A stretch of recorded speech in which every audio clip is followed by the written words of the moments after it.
We begin with breaking news. He was once one of the most notorious gangsters in Chicago. Tonight, President Trump is commuting the federal sentence of Gangster Disciples co-founder Larry Hoover. On May 28, 2025, headlines across America lit up with a name many hadn't heard in years: Larry Hoover. Once known as the feared leader of the Gangster Disciples, Hoover had spent over 50 years behind bars, serving 6 life sentences for murder and orchestrating a criminal empire from behind prison walls.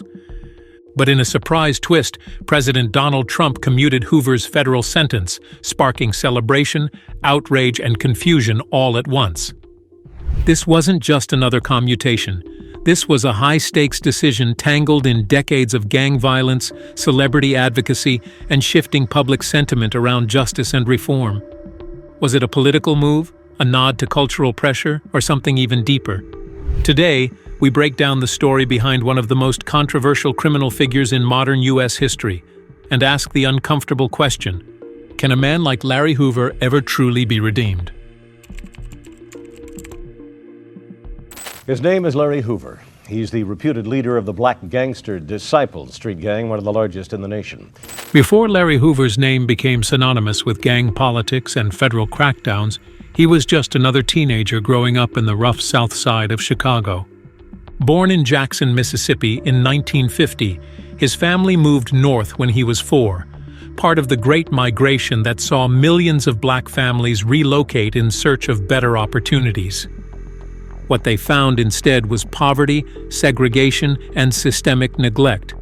By the time he was 13, Hoover had already joined a gang called the Supreme Gangsters. This wasn't just about turf or street respect. It was about survival in a city that had largely abandoned its black youth.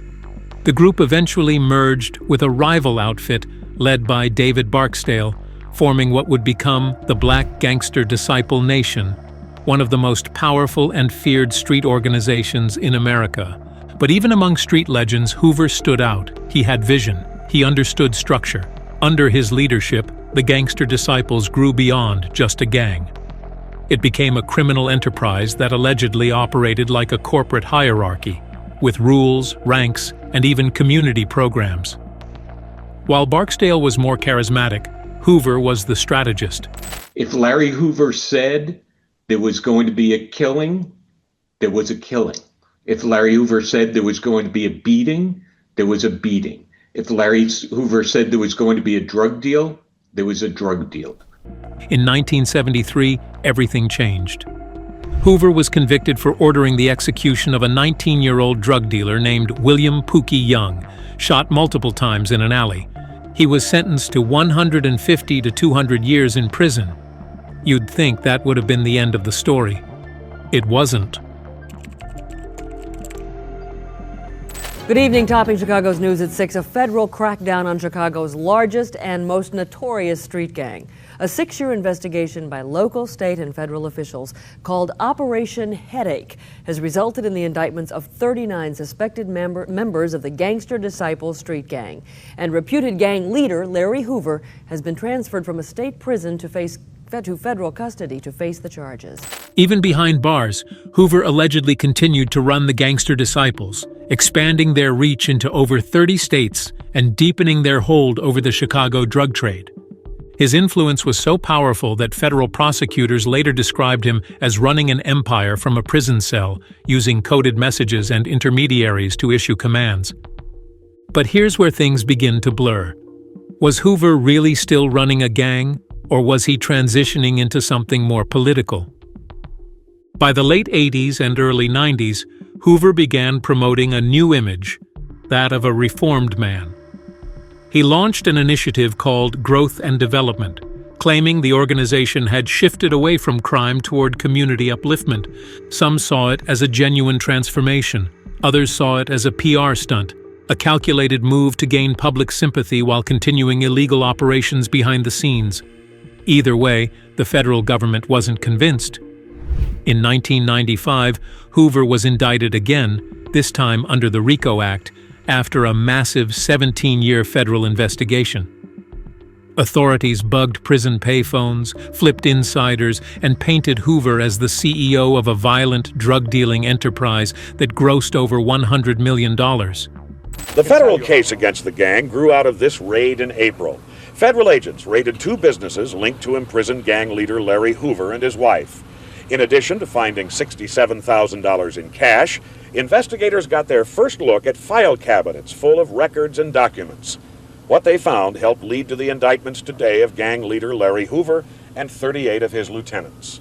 They have had a 25-year conspiracy going in this area that is clearly charged in the indictment, and the heart of the conspiracy was to distribute coke, crack, heroin, and marijuana. In 1997, he was convicted again, this time receiving 6 additional life sentences on top of his original state sentence.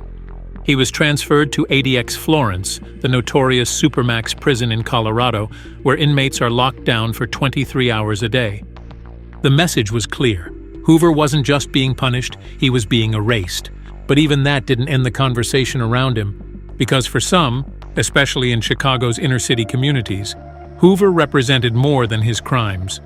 He represented potential, a flawed leader who could have been a revolutionary under different circumstances. And over the years, calls for his release started getting louder, not just from former gang members, but from celebrities, politicians, and even religious leaders. By the time his name reached the ears of President Donald Trump, it wasn't just about crime anymore. It was about race, power, and the politics of redemption. And that's where we go next. President Trump is commuting the sentence of Larry Hoover, co-founder of the notorious Chicago street gang Gangster Disciples. The 74-year-old has been seeking early release from 6 life sentences for murder, conspiracy, extortion. He was even accused of continuing to give orders to the gang from behind bars. Hoover is still facing sentencing on state charges. He claims he's a changed man since he went to prison back in 1997. Until now, his petitions for early release have all been denied.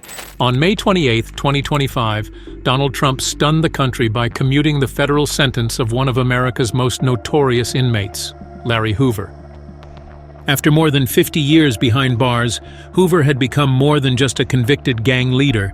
He was now a lightning rod for debates on justice, reform, and power. But with this sudden decision from the Oval Office, the conversation exploded into something much bigger. Let's be clear, Larry Hoover is not a free man. The commutation only affects his federal life sentences handed down in 1997 for running a criminal enterprise from behind bars, charges that stemmed from an elaborate undercover sting known as Operation Headache.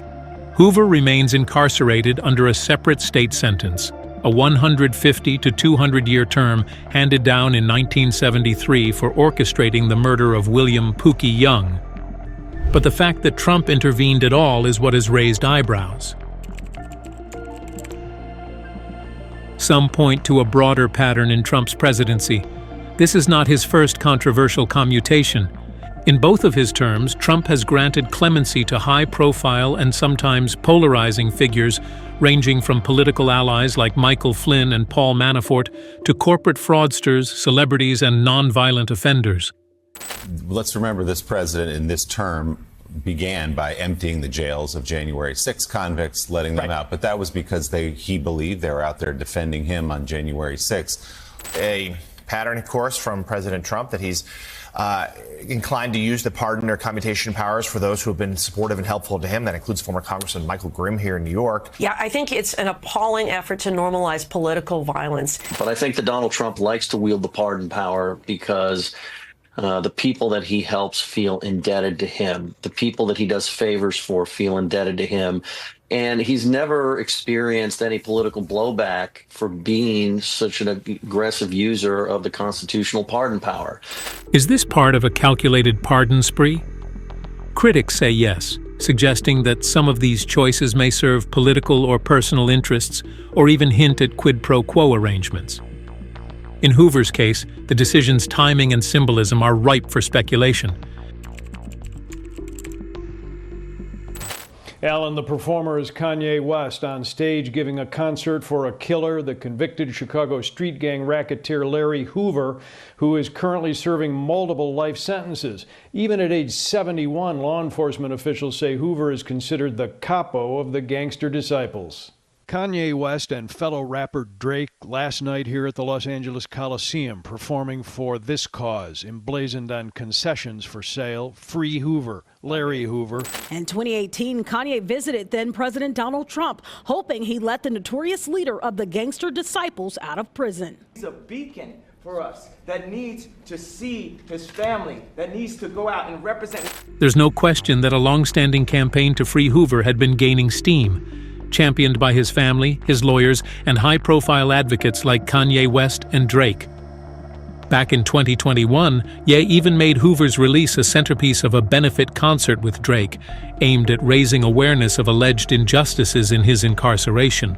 What is the benefit to the president to let Larry Hoover have his sentence commuted? Again, he'll still be in jail, but why? Why would the president do this? I think that's the big question this morning. And I think, is this because of Kanye West and his, the influence that he's had, the fact that he came out speaking on behalf of Trump? Is this something that he has some sort of sway? Is this part of a larger thing in the hip hop community? There was a benefit concert that was held for Larry Hoover involving Drake, James Prince, a founder of Rap-A-Lot Records out of Houston, Texas.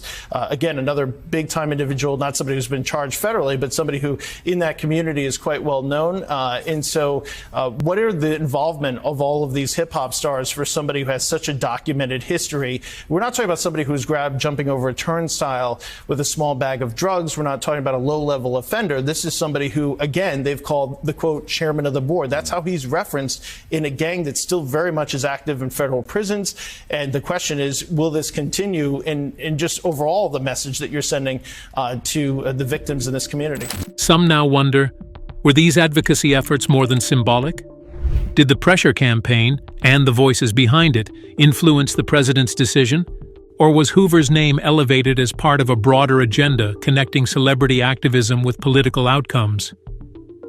The connections remain speculative, but in the conspiracy community, this kind of crossover between fame, politics, and power is often read as a red flag rather than coincidence. Then there's the issue of voter demographics. Trump's base has often leaned into a law and order stance, but in recent years, criminal justice reform has gained bipartisan appeal, especially when tied to cases seen as excessive or racially charged. By commuting Hoover's sentence, a black man from inner-city Chicago, is Trump appealing to a specific constituency? Or is it part of a broader rebranding effort to portray himself as a leader capable of both strength and mercy? While Trump's clemency record includes a mix of political allies, drug offenders, and celebrity-endorsed cases, Hoover's stands out. His history as the founder of one of America's most notorious gangs makes this commutation uniquely controversial and possibly strategic. It raises the question, is this a calculated move to provoke loyalty among reform-minded voters? One of the more controversial aspects of this move lies in Hoover's past. As the founder of the Gangster Disciples, Hoover was not just a participant in gang activity. He was a kingpin who built a criminal empire spanning multiple states. Despite his claims of reform in later years, many still associate his name with decades of violence, extortion, and drug trafficking. To some, Trump's decision feels like a signal that political influence can rewrite legacies. To others, it's a recognition of time served and a nod to the belief that no one is beyond redemption. Legally, the commutation change is only part of Hoover's status. Politically and culturally, it opens the floodgates. It's a decision that's likely to echo well beyond the prison walls, into activist circles, political strategy rooms, and perhaps even future elections. Whether it's seen as justice or opportunism, mercy or manipulation, one thing is clear: the Larry Hoover case isn't over.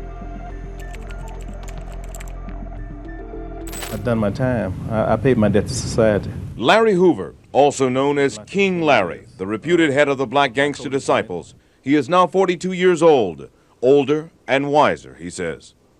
Anytime you do a extensive amount of time, it can have two effects. It can harden you, or it can make you think. And I've thought. And apparently he's done a lot of thinking about stopping the senseless gang-related violence plaguing the streets of Chicago. Violence, he says, over vague ideologies. One teenager don't like the other teenager because the way he wears his hat, because his ideology is different from his. A disciple don't like a vice lord. We all black people. It's no different. He has literally done every single thing a human being could do to show that they have been rehabilitated. As of today, Larry Hoover remains behind bars, but not under the same legal weight he once carried. While President Donald Trump has just commuted Hoover's federal sentence, Hoover is still serving time under state convictions in Illinois, including a life sentence for a 1973 murder charge. The federal commutation has sparked renewed hope among his supporters, but it's far from a full release.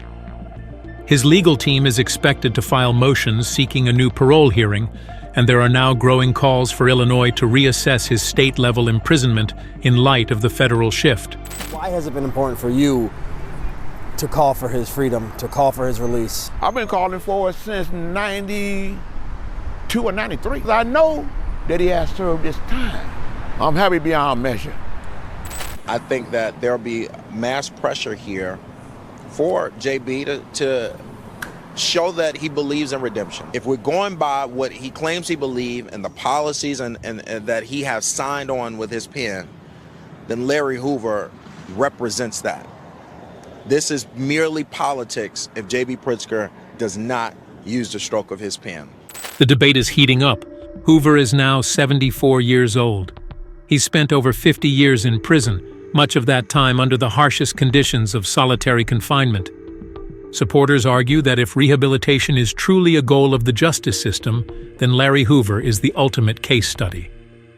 They cite his age, his decades-long distance from active gang leadership, and his calls, at least in public, for peace and community investment. Opponents push back, warning that freeing Hoover could embolden gang networks or send the wrong message about accountability. They argue that even from prison, Hoover's influence remained vast and dangerous, as evidenced by federal wiretaps in the 1990s that linked him to active gang operations. Some former law enforcement officials caution that his reputation alone could rekindle old hierarchies should he be released. I believe in redemption.